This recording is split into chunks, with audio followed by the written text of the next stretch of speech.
Neverending Chain by Dragon Translator, Chapter 176. I Wish to Make Amends.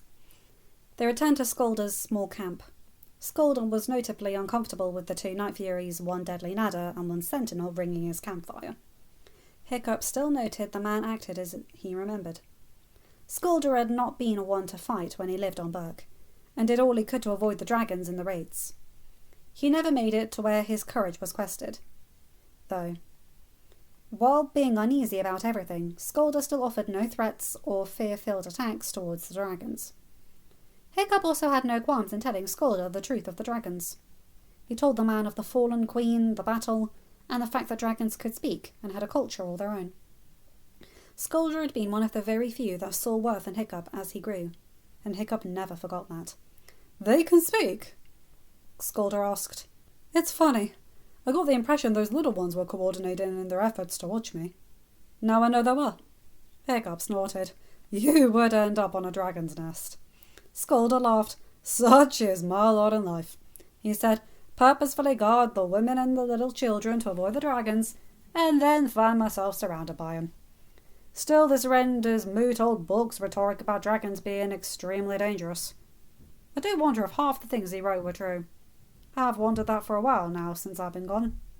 Tell me, young Hiccup, how did Gobber take the news his ancestor was wrong? How did the chief take the news he was wrong? Dad adopted Toothless and Sharpshot. Hiccup said, Gobber's taken to playing his pipes for the young dragons that now live on Berk. Having gotten used to calling it a nest, Hiccup had to stutter a bit to rephrase that line. Skolder might have been accepting the dragons not being mindless killers, but this did not mean the man would understand that Berk was now a nest of humans and dragons. "Oh dear!" Skolder cried, pulling Hiccup from his thoughts. "I have been exceedingly rude. The dragon chief must think I have no manners. Please, is he one of your companions? I wish to make amends."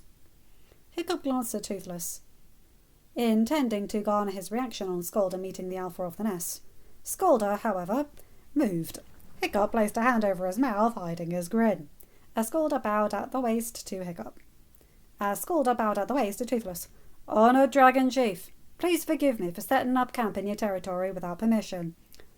"I'm saying no," Onyx Wing stated in a playful tone. To Skolder's credit, he only jumped a little. Hiccup stared over Toothless's head at Onyx Wing and shook his head. Onyx Wing shrugging his shoulders like Shadowfire did. Hiccup rolled his eyes and then focused back on Skolder.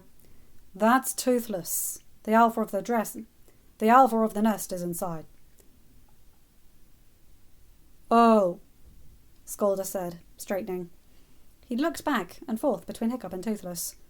"Do you think I could beat him? Even if I can't understand him. I would like to apologise for dropping by unannounced." Hiccup smiled. They returned to the meeting cabin. Even being a prince of the nest, Hiccup would not bring Skolder to the royal chambers without the alpha's permission. Besides, it was Toothless's father's right to grant access to the nest, not Hiccup. Onyx Wing volunteered to inform the alpha and bounded off through the connecting corridors. Hiccup watched as the flame whippers crawled across the meeting cabin's ceilings. Ice terrors edged the various ledges scattered about the cavern. Hiccup did not fail to notice their gazes were trained on Skolder. One ice terror actually fluttered across the cavern and landed at Hiccup's feet. Hiccup kept his grimace as the tiny terror burned. Hiccup kept his grimace as the terror bowed, wings spread to Hiccup and Toothless. This did not go unseen by Skolder. Hiccup knew that by the minute eyebrow lifting, Skolder did. "My princes," the ice terror said, its voice female, "I shall stand guard until more of the nest and more of your flock arrive." "Thank you, tiny ice spitter," Toothless said. Hiccup glanced at the dragon, his own eyebrow lifting. "Something always done when the visitor in the nest is not expected, or does not have his story told in advance of his coming." Hiccup grunted, but accepted the explanation.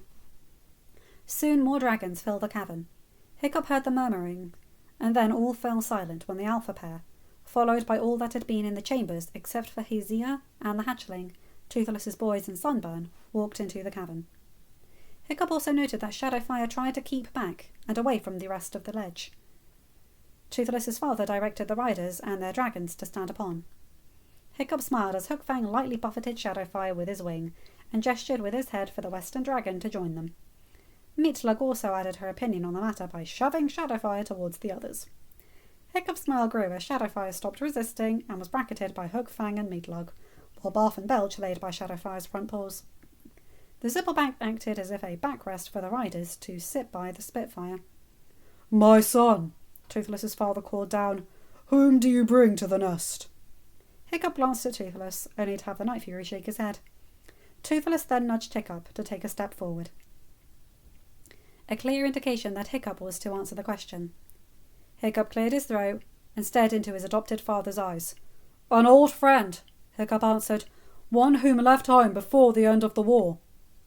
"He left the nest while it was still fighting those under that false queen's command. He left to seek the tales of our people, tales he believed the elders had forgotten, or only had vague knowledge about. He also did it with my blood father's full blessing." Hiccup saw out of the corner of his eye as Scolder registered how Hiccup had phrased that.